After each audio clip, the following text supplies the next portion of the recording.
안녕하세요. 헌터입니다. 오늘 분석해볼 기업은 HMM입니다.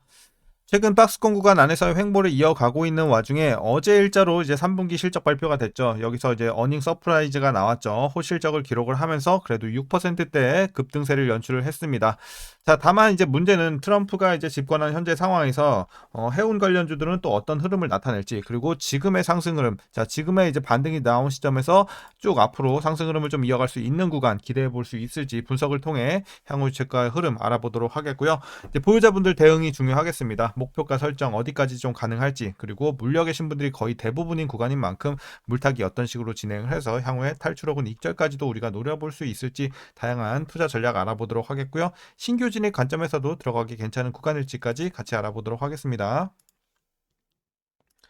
자, 그럼 이어서 수급 상황 살펴보도록 하겠습니다. 먼저 한 달 기준으로 개인과 외국인이 팔았고요. 기관이 샀습니다. 자, 다만 최근에는 어떤 뚜렷한 스탠스를 보이고는 있지는 않습니다. 하지만 이제 기관이 그래도 조금 많이 사고 있는 최근의 상황이고요. 뭐 외국인은 우리나라 증시에서 계속해서 좀 빠져나가고 있는 상황이고, 개인은 뭐 사고 팔고를 계속해서 좀 반복을 해주면서 어떤 큰 포지션은 아직은 잡고 있지 않은 상황입니다. 자, 이어서 신용 잔고율 보시겠습니다. 0.3% 정도 나오고 있고요. 뭐 양호한 수준입니다. 자, 이어서 공매도는 여전히 금지가 된 관계로 분석은 생략하도록 하겠고, 바로 재무제표 분석 시작해 보도록 하겠습니다. 자, 2019년도 매출부터 보시겠습니다. 5조 5천, 6조 4천, 13조, 18조까지 굉장히 가파르게 올라가면서 흠슬라 뭐 이런 뭐 별명을 얻기도 했었죠. 자, 이후에는 크게 급락을 하면서 8조 4천. 자, 그리고 올해는 다시 한번 좀 크게 반등을 해주면서 그래도 11조 대까지는 올라가는 모습입니다. 물론 과거만큼은 아니지만 그래도 좀 유의미한 매출의 증가세를 보이고 있고요. 아쉬운 거는 내년 후년 갈수록은 또 다시 한번 떨어질 것으로 보여지고 있다는 점이죠. 그리고 영업이익 보시게 되면 과거 마이너스에서 흑전 이후에 크게 올랐고, 자, 거의 뭐 10조 근처까지도 올랐었던 상황이었는데, 이후에 크게 눌리면서 5천억, 뭐 엄청나게 말도 안 되게 눌렸고, 올해는 좀 크게 올라가긴 하지만 2조 7천, 과거 대비해서는 여전히 좀 미미한 수준이긴 합니다.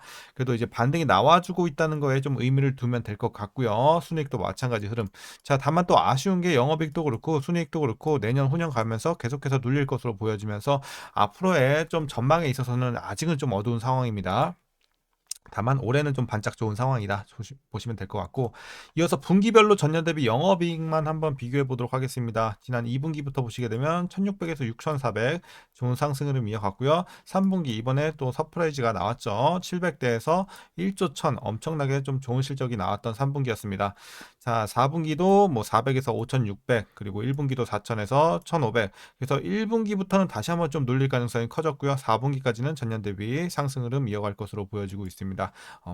전 분기 대비해서는 꾸준하게 좀 빠질 것으로 앞으로도 기대가 되고 있는, 좀 예상이 되고 있는 만큼 좀 아쉬운 모습입니다. 그래서 분기별로도 일단 3분기만 좀 반짝할 것으로 보여지고 있습니다.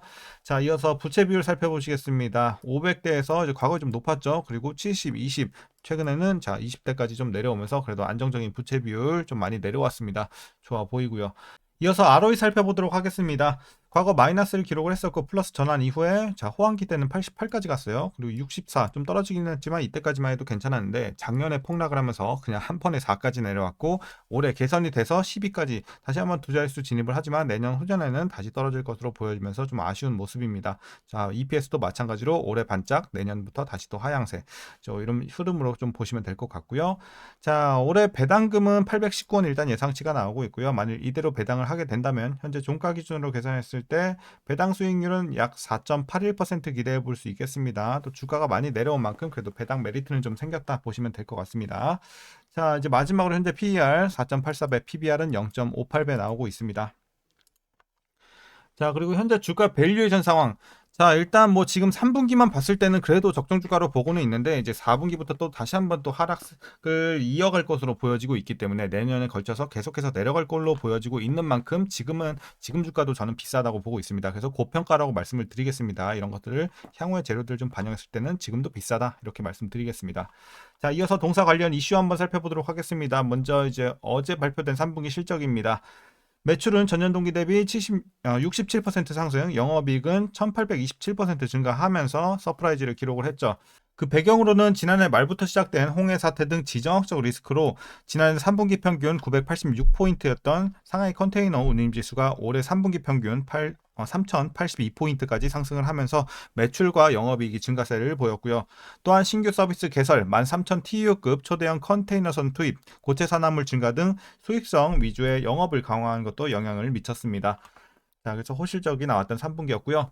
HMM이 소속된 해운 협력 체계 디얼라이언스 내에 이 선봉량 40%를 차지하던 히팡로이드가 탈퇴하기로 한 후 어쨌든 우려가 좀 생겨나긴 했지만 글로벌 1위 선사인 MSC와 유럽 노선 선복 교환이 발표가 되면서 이런 우려는 좀 해소가 된 점 긍정적으로 보여지고 있습니다. 자, 그리고 4분기는 전통적인 또 비수기 진입으로 전반적으로 시황 약세가 또 다시 한번 예상이 되고 있으면서 3분기에는 좀 서프라이즈가 나왔지만 또 4분기부터는 다시 한번 또 눌려가는 형세 좀 나와줄 수가 있겠다 보여지고 있고요. 다만 미국 동안항만 파업 영향 및 스케줄 지연에 따른 공급 불안정은 지속될 전망입니다. 그리고 벌크 부문은 4분기 계절적 성수기인 동절기에 진입하지만 중국 경기 회복 여부 등 경제 불확실성이 존재하는 상황은 좀 아쉬워 보입니다. 그리고 회사는 장기 화물 계약 연장 및 신규 계약 확보 추진 등 화주 화물 개발을 통해서 수익성을 극대화할 계획이니까 참고하시면 되겠고요. 자, 이제 마지막 이슈는 트럼프 관련 내용입니다. 이번에 이제 트럼프가 당선이 되면서 트럼프 2기는 자국 내 제조업 보호와 외국산 제품에 대한 의존도를 감소하기 위해서 이제 관세율 상향과 보호무역 강화를 통해서 리쇼어링을 유도할 것으로 전망이 되고 있습니다. 또한 관세율 상향에 따른 교역 감소와 해외 생산 기지의 자국 내 유치로 인한 수입 물량 감소는 중장기적으로 해운 산업에 부정적 영향을 미칠 것으로 보여지고 있습니다. 자, 그래서 어쨌든 트럼프가 다시 한번 또 당선이 되면서 이런 것들이 해운 업계에 있어서는 좀 불안 요소로 존재하고 있는 상황이다. 물론 세부적인 내용은 좀 더 지켜봐야겠지만 일단은 아쉬운 상황입니다. 해운 업종에 있어서는요. 자, 이렇게 최근의 이슈는 정리하도록 하겠고 이제 마지막으로 여러분들 투자 전략 설명드리면서 영상 마무리하겠습니다. 자, 먼저 신규 진입 관점입니다. 여러분들 일단 신규 진입 반대 의견 드리도록 하겠습니다. 지금은 뭐 3분기 서프라이즈 물론 좋은 재료가 나오긴 했지만 이걸로 이제 앞으로 꾸준하게 올라줄 만한 또 재료는 아니라고 보고 있습니다. 그래서 단기적으로 좀 일시적인 반등은 나올 수 있겠지만 이게 본격적인 상승 추세로의 연결은 아직은 굉장히 무리라고 보고 있습니다. 그리고 실적 전망도 아직은 이제 4분기부터 또 다시 내려갈 것으로 보여지고 있어서 내년에 걸쳐서 아쉬운 전망이 계속 나오고 있는 만큼 아직은 들어갈 때는 아니다라고 말씀드리면서 반대 의견 드리도록 하겠습니다. 자, 그럼 이어서 보유자분들 대응 방법 말씀드리겠습니다. 자, 보유자분들 일단은 이거를 가져가라고 하기는 조금 아직도 애매하다고 보고 있어요. HMM이 뭐 어디 대기업에 인수가 된 것도 아니고 인수가 불발이 된 시점 이후부터 현재는 이제 덩치가 더 커지면서 오히려 어느 기업에서 좀 섣불리 이거를 좀 인수하겠다 이렇게 나서기도 더 힘든 상황이 돼버렸거든요. 그래서 여기에 대한 불확실성도 더욱더 커지는 현재 상황이고 물론 뭐 그렇다고 해서 절대 인수가 되지 않는다 뭐 이런 건 아니지만 굉장히 좀 힘들어졌다 더욱더.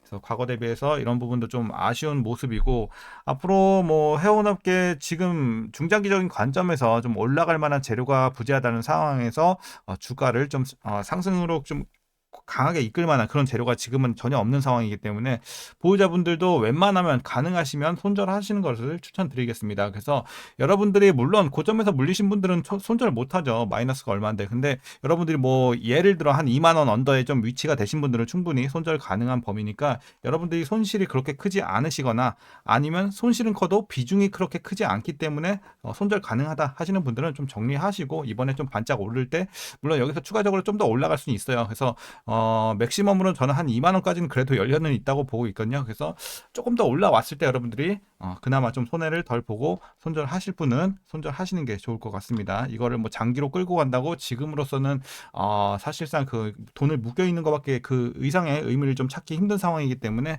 오히려 좀 과감하게 여러분들이 손절할 수 있는 분들은 손절하시는 게 현명한 판단이다 이렇게 말씀드리겠습니다. 자, 다만 우리가 주봉으로 봤을 때 자, 5만 원 초반대까지 올랐었거든요. 그래서 고점에서 물린 분들도 충분히 있을 수 있는데 자, 고점에서 물리신 분들은 사실 뭐 지금 뭐 2만 원, 뭐 만 원 후반 이렇게 빼기가 힘들거든요. 그러신 분들은 최소 자평단 어디까지 내리셔야 되냐면 라인 하나만 드리긴 할게요. 자, 28,000원. 자, 여기는 진짜 최소 적어도 디폴트 값으로 생각하셔야 돼요. 28,000원 무조건 맞춰야 된다라고 보고 있습니다. 그래야 그나마 향후에 큰 호재가 들어왔을 때 그래도 좀 탈출 혹은 어느 정도 좀 손절 범위에 들어올 가능성이 크다 이렇게 보여지고 있기 때문에 28,000원 밑에는 웬만하면 맞춰주세요. 이렇게 좀 여러분들께 말씀드리겠습니다. 그리고 여러분들이 장기로 가져가시면서 향후에 좀 좋은 재료들 나올 때까지 여러분들이 인내하는 노력이 좀 필요하겠습니다. 시간 좀 많이 걸릴 거예요. 자, 그래서 고점에서 물리신 분들까지 이렇게 대응 방법 알아봤습니다. 자, 오늘 전략 여기까지고요. 어쨌든 뭐 3분기는 괜찮았지만 앞으로 그 나머지를 제외한 재료들이 상당히 좋지 못한 상황이기 때문에 HMM 좀 안 좋은 소리 많이 했습니다. 여러분들 어쨌든 참고하시길 바라겠고요. 오늘 영상도 유익하셨다면 구독과 좋아요도 한 번씩 부탁드리도록 하겠습니다. 그리고 오늘도 시청해 주셔서 감사합니다.